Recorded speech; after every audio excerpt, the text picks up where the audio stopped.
O'rtoqlar, mana glushitdan chiqayotgan to'lqin orqali hozir diagnostika qilgan edik. Birinchi kelgandan keyingi ovoz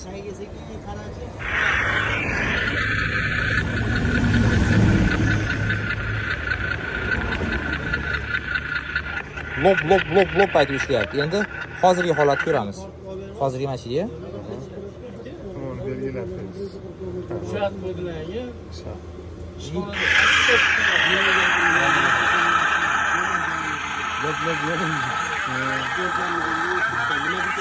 mana bu hozirgi holati. Akalarimiz mana shu holatga kelgunicha, lekin har qanaqa ish qilib ko'ribdi. Taxminan salkam $2000 pul sarflab qo'ygan ekan mana.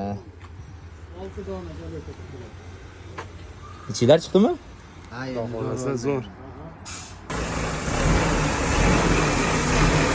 Nima deyapti aka?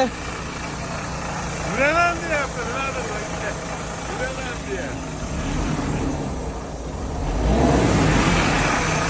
Endi tortyapti. Qayda havo ketyapti?